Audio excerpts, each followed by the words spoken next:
The rejected Luna was pushed off a cliff, and in those final seconds before impact, she realized death would have been kinder.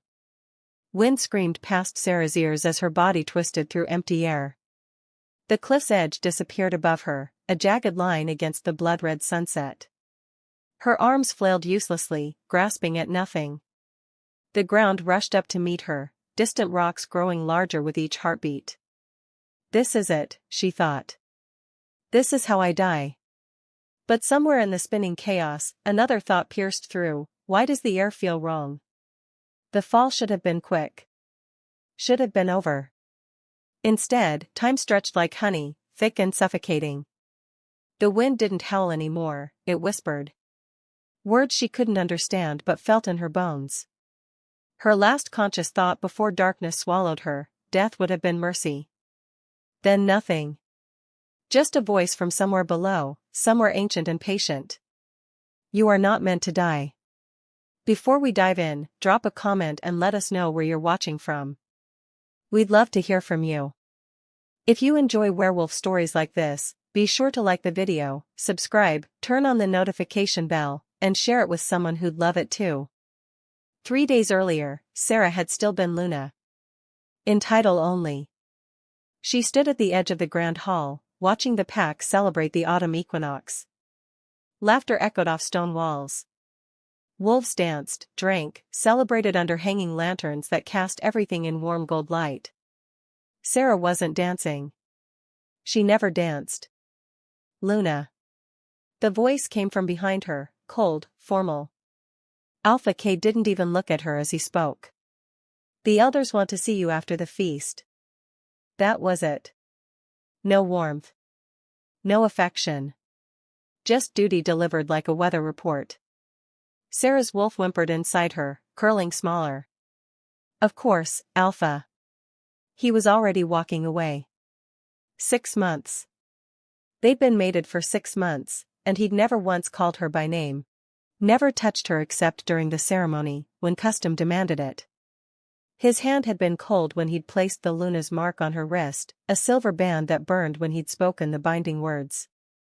The pack pretended not to notice. But Sera saw it in their eyes. The way they looked past her, through her. The way conversations died when she approached, only to resume the moment she passed. She was a ghost in her own pack, a Luna without a voice, without a place, without love. Why? She'd asked him once, in the privacy of their chambers. Why did you choose me if you can't even look at me? Kate had stared at the window, his back to her. I didn't choose you. The elders did. For bloodline purposes. Bloodline. That's all she was. A wound that hadn't even been used. The feast ended. Sera made her way to the elders' chamber, her footsteps echoing in empty corridors. 3 of them waited, faces grave in the firelight. Elder Moira, Elder Theron, and Elder Cassius. The trinity that governed pack law. Sit, Luna. Moira's voice was softer than the others, but her eyes were hard. Sera sat. We need to examine your mark, Theron said, gesturing to her wrist. Sera extended her arm, confused. The silver band gleamed in the firelight, but beneath it, something else caught the light. A pattern she'd never noticed before, dark lines that seemed to move beneath her skin like living ink. Elder Cassius leaned closer, his breath catching. By the old gods. What is it? Sera asked. Moira's hand trembled as she traced the pattern. The mark of the first wolves. The original bloodline. We thought it was legend. Sera pulled her arm back. I don't understand. Your great-great-grandmother, Theron said slowly, was from the Shadowborn line. The first wolves, the ones who walked between worlds. We thought the bloodline had died out centuries ago. Then this is good, isn't it? Sera's heart lifted for the first time in months. This means I'm valuable to the pack. The silence that followed crushed that hope like glass. No, child, Moira whispered. This means you're dangerous. Dangerous? I've never hurt anyone. I can barely shift properly. Cassius stood, his chair scraping against stone. The Shadowborn didn't just walk between worlds. They opened doors. Doors that should stay closed. Your existence is a key to something that must never be unlocked. Fear crept up Sera's spine like ice water. What are you saying? We're saying, Theron said, standing as well, that you cannot remain with this pack. With any pack. Sera looked between them, panic rising. Then exile me. Send me to live as a rogue. I'll go quietly, I promise. Moira's eyes glistened with something that might have been sympathy. If only it were that simple. But a key doesn't stop being a key just because you move it to a different room. The implication hit her like a physical blow. You're going to kill me. We're going to do what must be done, Cassius said, his voice heavy with finality. For the safety of all wolves. The sacred cliff at dawn. You'll be told it's an exile ceremony. It will be quick. Sera stood so fast her chair fell backward. No. No, you can't do this. I haven't done anything wrong. Moira looked away. Sometimes innocence isn't enough. Guards appeared at the door. They escorted Sera back to her chambers, locked her inside. She pounded on the door, screamed until her voice gave out, begged her wolf to help her break free. But her wolf was silent, curled tight with terror. Cade never came. That night, Sera didn't sleep. She stared at the mark on her wrist, at the dark patterns that had sentenced her to death. Patterns she'd been born with, patterns she'd never asked for. At dawn, they came for her. The sacred cliff stood at the northern edge of Pact territory, a jutting precipice that overlooked a canyon so deep the bottom disappeared into perpetual shadow. Sera had been there once before, for the Luna ceremony. It was where pacts made their most solemn oaths, where laws were written in stone and blood. The elders stood waiting. Cade was there too, standing apart from the group, his face unreadable. Sera, Moira began, her voice carrying the formal cadence of ritual. You have been found to carry a bloodline too dangerous for the mortal realm. For the safety of all pacts, for the preservation of the balance between worlds, we commit you to the void. May the old gods have mercy on your soul. This is murder, Sera said quietly, her voice steady despite the terror coursing through her. You're murdering me for something I didn't choose. Something I can't control. Sometimes, Cassius said, the needs of the many outweigh the rights of the one. And you? Sera turned to Cade, meeting his eyes for the first time in weeks. You're just going to let them do this? I'm your Luna. Your mate. Cade's jaw tightened, but he said nothing. Of course, Sera laughed bitterly. You never wanted me anyway. She turned back to the cliff's edge. If you're going to do this, at least have the courage to do it yourselves.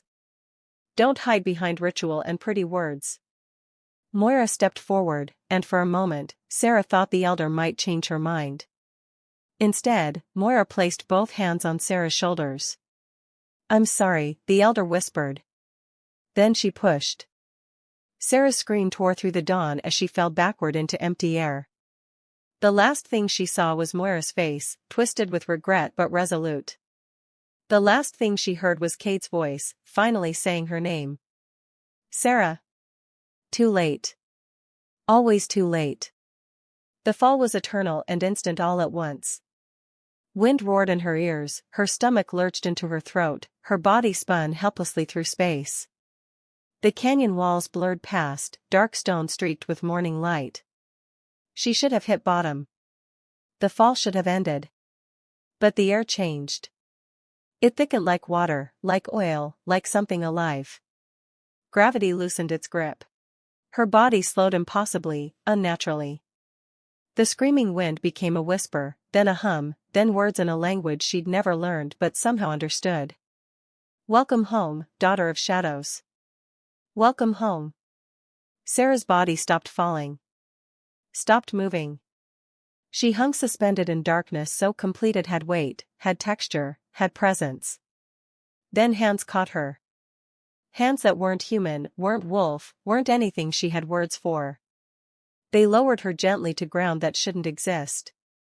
She landed on soft earth, her knees buckling. For a long moment, she couldn't move, couldn't breathe, couldn't think.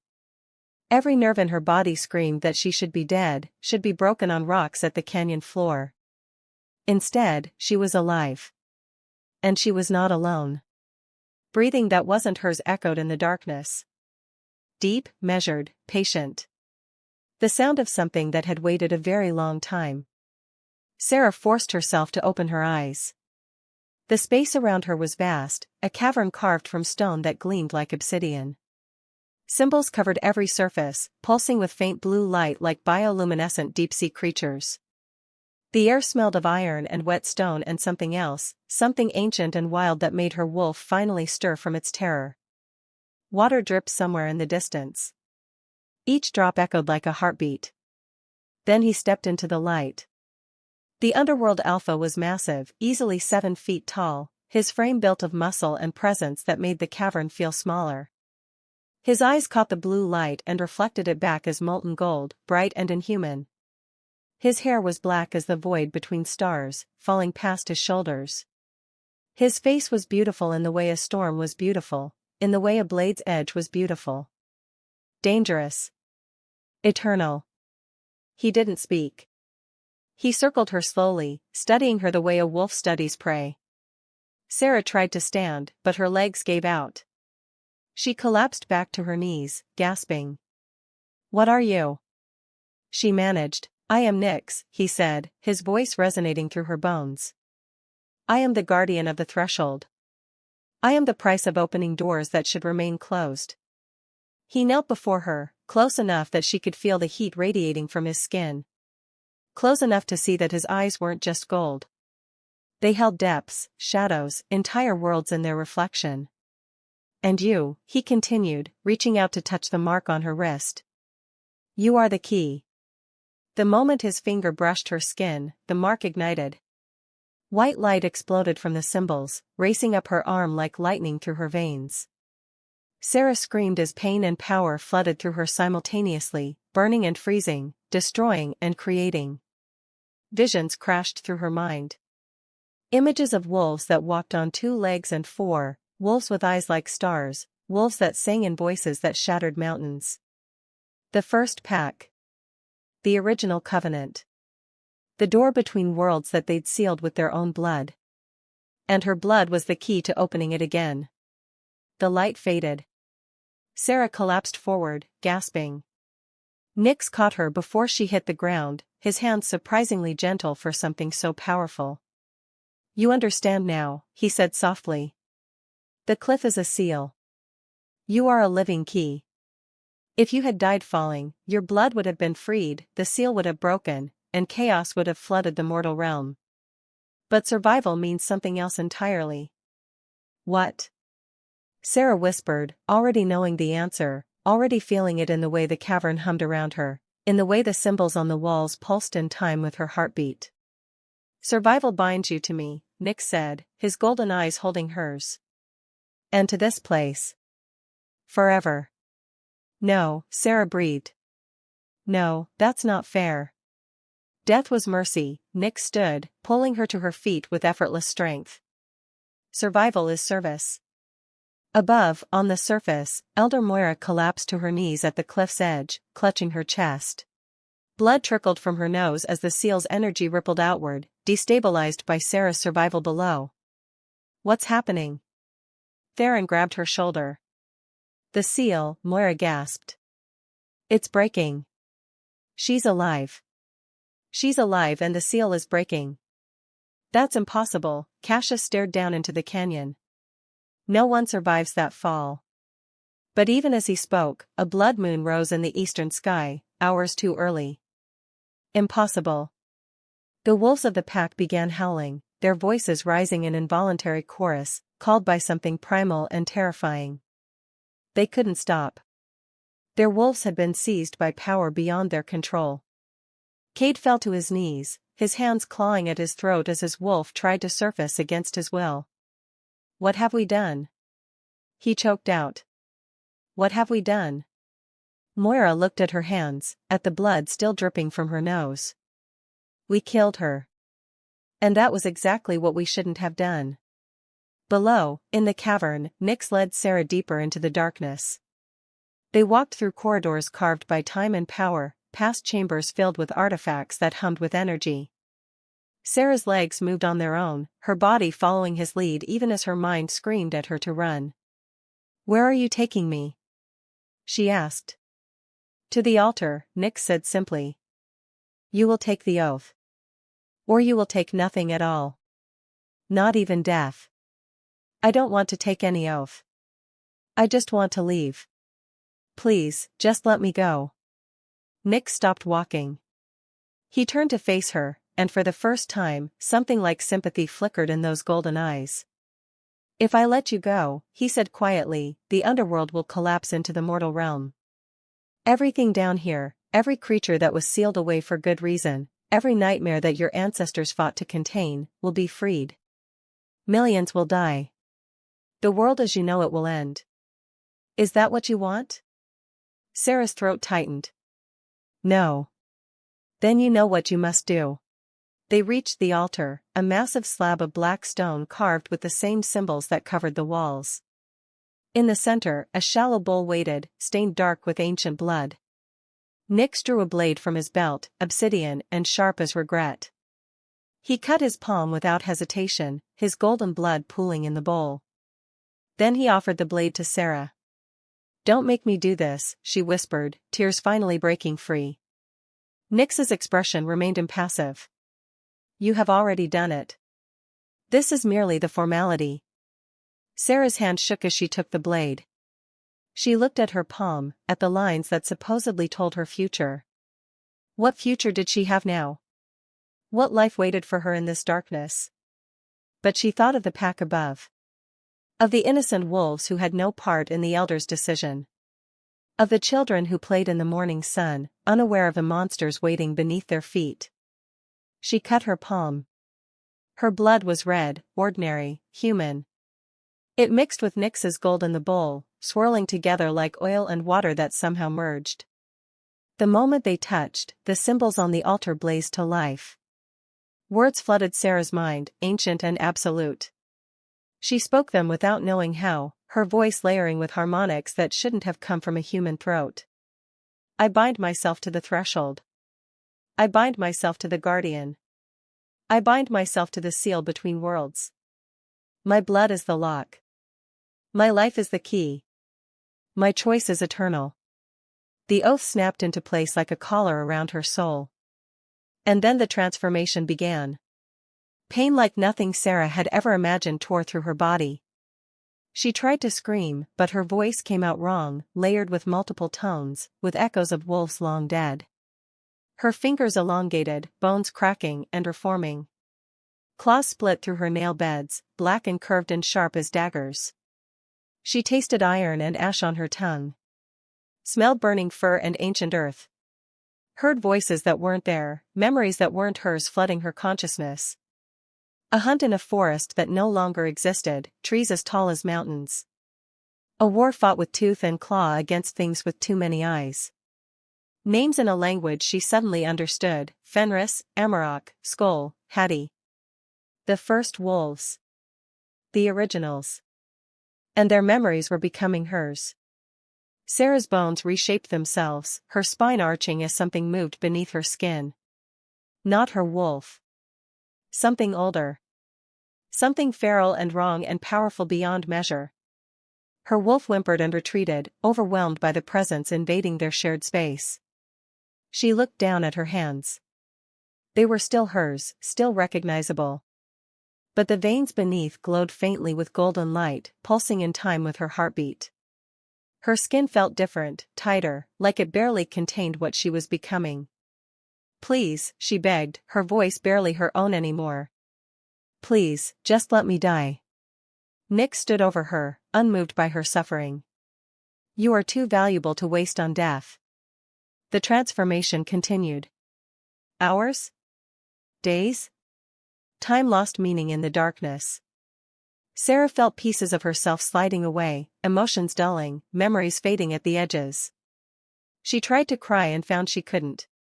Tears wouldn't come. The sorrow was there, but distant, like it belonged to someone else. She was becoming a vessel. A container for power she didn't want and couldn't control. When it finally ended, Sera lay on the cold stone floor, gasping. Her body felt foreign, like wearing someone else's skin. She pushed herself up slowly, muscles responding with strength she'd never had before. Nyx watched her with something that might have been approval. Good. You've survived the binding. Most don't. How many have you done this to? Sera's voice was hoarse, layered with harmonics that made the cavern hum in response. You're the first in 3,000 years, Nyx said. The last key died breaking the seal. We've been waiting for another to be born. Lucky me, Sera said bitterly. Days passed in the underworld. Or weeks. Sera couldn't tell. There was no sun, no moon, no way to measure time except by the steady drip of water in distant chambers. Nyx trained her, teaching her to control the power flooding her veins, to shape it, to use it. She learned to see in absolute darkness. Learned to hear the whispers of the seal, the constant pressure of the things locked below trying to break free. Learned to feel the threads of magic that held the barrier between worlds, and how her mere existence strengthened those threads. She was the anchor. The living seal. The thing that kept nightmare from becoming reality. And she hated every moment of it. The old Sera, the rejected Luna who'd been pushed off a cliff, was fading. In her place was something colder, harder, hollowed out and refilled with purpose that wasn't her own. She still remembered her life above, but it felt like remembering a dream. Distant. Unreal. One day, or night, or whatever passed for time in the dark, Nyx found her sitting by the altar. She'd taken to spending hours there, tracing the symbols with her glowing fingers, trying to understand the language written in her own blood. You're adjusting well, he observed. Sera didn't look at him. I don't have a choice. Everyone has a choice. You could have refused the oath. You could have let the world burn. And you would have let me? No, Nyx admitted. But you didn't know that. Sera finally met his eyes. Why me? Why is my bloodline the key? What did my ancestors do to deserve this curse? Nyx sat beside her, an unusual gesture from someone who typically maintained distance. They made a choice, he said quietly. When the first Great War came, when the things below tried to break into the mortal realm, the Shadowborn line volunteered to become the lock. They bound their blood to the seal, made themselves the eternal guardians. They thought it was an honor. But it's a prison, Sera whispered. All power is a prison, Nyx replied. The question is whether you let it define you, or whether you define it. Before Sera could respond, the cavern shuddered. The symbols on the walls flickered, their light dimming then blazing bright. Nyx was on his feet instantly, his entire body tense. What's happening? Sera asked, feeling the disturbance in her bones. The seal is weakening, Nyx said grimly. Something on the surface is destabilizing it.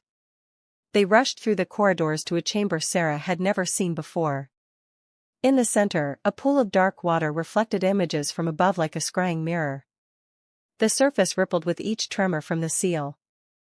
In the reflection, Sera saw her old pack. They were gathered at the sacred cliff, and they looked terrified. Wolves were shifting uncontrollably, their forms flickering between human and beast. The blood moon hung overhead, growing larger, redder, as if it might fall from the sky. And at the cliff's edge, Elder Moira was bleeding from every pore, her body racked with seizures as the seal's magic rebelled against its weakened state.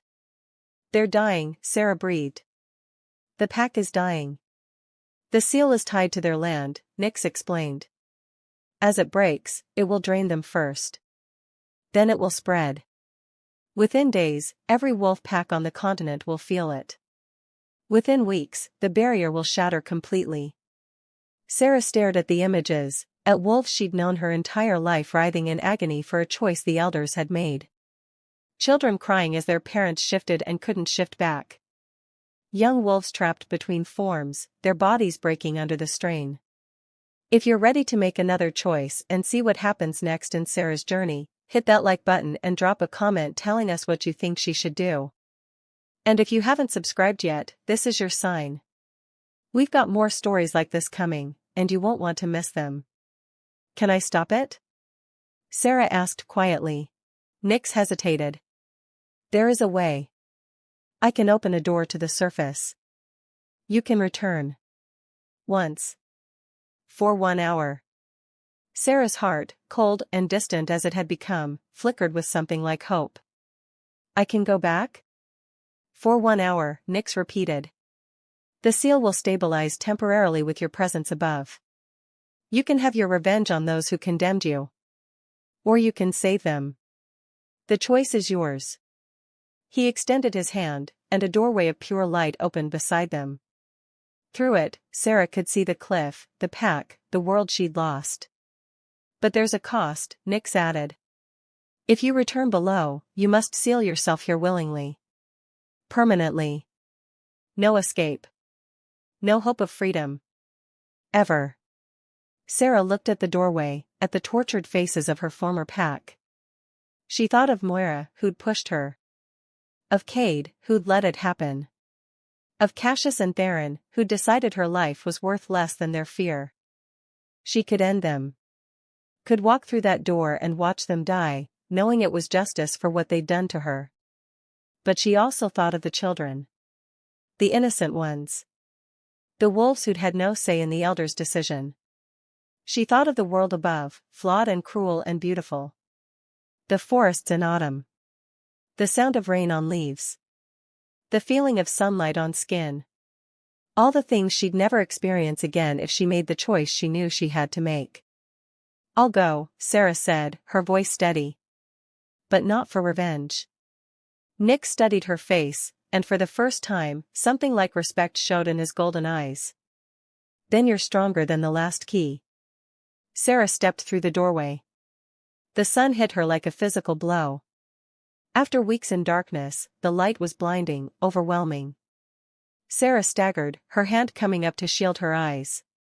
The air tasted different, cleaner, alive with scents she'd forgotten existed. Wind on her face. Grass beneath her feet. She was home. The pack saw her immediately. Their howling cut off mid-cry, replaced by shocked silence. Wolves froze mid-shift, caught in the moment between forms. Every eye turned toward her, toward the Luna who'd fallen to her death and somehow returned. But Sera wasn't the Luna they remembered. She radiated power now, her eyes glowing with the same golden light as Nyx's. The mark on her wrist blazed white-hot, visible even in daylight. Her presence pressed down on them like physical weight, making the strongest warriors drop to their knees without meaning to. Cade stared at her from across the clearing, his face slack with shock. Sera? Hello, Alpha, Sera said, her voice carrying the harmonics of the underworld. Did you miss me?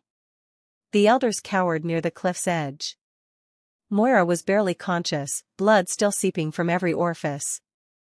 Theron and Cassius looked like they'd aged years and days, their faces gaunt and gray. Sera walked toward them slowly, deliberately. The pack parted before her like water, too afraid to stand in her path. She could feel their terror, could taste it on the air. It would have been so easy to kill them. To unleash the power coiled inside her and watch them burn. Please, Moira gasped, barely able to speak. Please forgive us.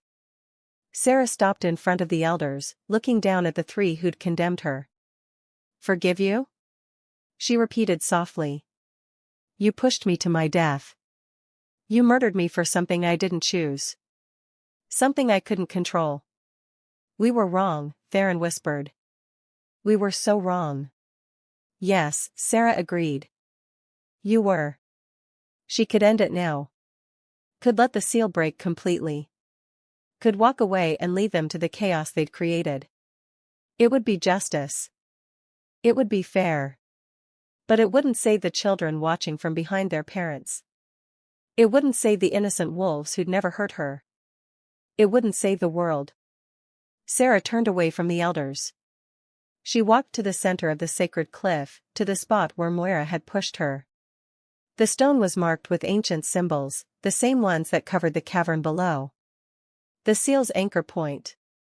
She knelt, placing both palms flat against the rock. "What are you doing?" Cade called out, his voice cracking. Sera didn't answer. She closed her eyes and began to speak the words Nyx had taught her. The sealing incantation. The spell that would bind her to this place, to the underworld below, to the threshold between worlds for all eternity. Her blood began to seep from her palms, not from cuts but from will, from magic. It flowed into the cracks in the stone, tracing the symbols, filling them with golden light. The mark on her wrist split open, roots of pure energy spreading across the rock like lightning frozen in stone. The cliff shuddered. The blood moon began to fade. The wolves caught between forms could suddenly shift properly again, their bodies obeying their commands. The pressure that had been crushing the pack lifted, replaced by a humming calm. The seal was mending. But it came with a price. Sera felt her connection to the surface world severing, one thread at a time. Felt her ability to ever return being burned away. Felt the underworld's claim on her becoming absolute, unbreakable, eternal. Tears finally came, streaming down her face. Not tears of pain, but of loss. Of grief for a life she'd never get to live, for a future that had been stolen from her twice. The spell completed. The seal locked into place with an almost audible click that resonated through the earth. Sera slumped forward, exhausted, hollow. Cade ran to her, dropping to his knees beside her. "Sera, wait. Don't go. I'm sorry. I'm so sorry. I should have stopped them. I should have protected you." Sera looked at him, at the mate who'd never wanted her, who'd let her die without a word. His face was twisted with regret now, with guilt that came too late. "You threw me away because you feared what I was," she said softly, her voice already fading, already being pulled back to the darkness below. "Now I'll spend eternity protecting what you could never deserve." She stood on shaking legs. The doorway back to the underworld was opening at the cliff's edge, a tear in reality that showed the cavern beyond. Nyx waited on the other side, patient as always. Sera turned to face the pack one last time. She saw their faces, fear, awe, guilt, grief. She saw the children peeking out from behind adults, safe now because of her choice. She saw Moira struggling to stand, her hand reaching out in a gesture that might have been gratitude or plea. Sera didn't acknowledge any of them. She walked to the doorway. Stepped through it without looking back. The stone sealed behind her with a sound like thunder. The cliff symbols blazed one final time, then went dark. The sacred place was silent again, empty except for the pack and their shame. Cade remained on his knees, staring at where Sera had vanished. "She saved us," he whispered. "After everything we did to her, she saved us." No one answered. There was nothing to say. In the underworld, Sera stood in the great cavern, watching the doorway close. The last sliver of sunlight disappeared, replaced by the familiar blue glow of the symbols. The last breath of fresh air faded, replaced by iron and stone. Nyx approached slowly, his expression unreadable. "You could have killed them all," he observed. "You had the power. The right." "I know," Sera said quietly. "Why didn't you?" "Because someone had to be better than them. Someone had to make the choice they should have made, to protect instead of destroy. Even if it cost me everything." She walked to the altar, to her place beside it. The seat of the Guardian's anchor. The throne of the living seal. She sat down, feeling the weight of eternity settling on her shoulders. Nyx stood beside her, a silent sentinel. For a long moment, neither spoke. Finally, Sera broke the silence. "They pushed me to my death," she said, her voice barely above a whisper. "But living was the punishment." Nyx didn't disagree. Time passed. Days, weeks, months, years. Sera lost count. Lost track. In the darkness, with no sun to mark the days, everything blurred together. She performed her duties, maintained the seal, kept the barrier strong. She became what she needed to be, the anchor, the guardian, the lock that kept nightmare at bay. The old Sera, the rejected Luna who'd danced at festivals and dreamed of love, faded until she was barely a memory. In her place was something else. Something colder, harder, eternal. But sometimes, in the quiet moments when she sat alone by the altar, she would trace the scar on her wrist. The mark that had doomed her and defined her. The mark that glowed faintly, eternally, a reminder of the choice she'd made. She had saved them. All of them. The pack that rejected her, the mate who'd never loved her, the elders who'd condemned her. And her reward was this, an eternity in darkness, alone except for a guardian who spoke in riddles and a seal that whispered constantly of the things it held back. Above, in the world of light and life, wolves would tell stories of the Luna who fell and returned. Children would ask what happened to her, and parents would say she'd gone to join the old gods. Some said she'd become a guardian spirit, protecting wolves from the shadows. Only the elders knew the truth. And they never spoke of it. The guilt was too heavy, the shame too deep. Moira lived another 20 years, and in all that time, she never stopped bleeding from her nose. A permanent reminder of the seals breaking, of the price of fear. Cade never took another mate. He ruled alone until his death, and his last words were an apology to a Luna who couldn't hear him anymore. In the cavern below, Sera heard none of this. She sat on her throne of stone and obligation, her hand resting on the altar where her blood had sealed her fate. The mark on her wrist glowed steady and eternal, a beacon in the dark. Nyx watched from the shadows, as he always did. As he always would. "Are you content?" he asked once, breaking years of silence. Sera considered the question. Content? No. But I'm at peace with my choice. That's enough. That's more than most can say, Nyx replied. Sera closed her eyes, feeling the weight of the underworld around her, above her, within her. She was the seal. She was the key. She was the anchor that held back the tide of chaos. She was the Luna who'd been pushed to her death and found something worse waiting below. But she'd made it mean something. She'd made her curse into a purpose, her prison into a choice. And in the eternal darkness of the underworld, that was as close to freedom as she would ever get. The story ends here, but before you go, we need to talk about something important. If you don't like this video, comment, share, and subscribe. It means you're siding with the elders who pushed Sera off that cliff for something she couldn't control. It means you're okay with Moira, Theron, and Cassius making fear-based decisions that destroyed an innocent life. Sera sacrificed everything to save people who betrayed her, and the least we can do is show her story some love by hitting that like button, dropping a comment about what you thought, and subscribing to see more stories of strength, sacrifice, and redemption. Don't be like the elders.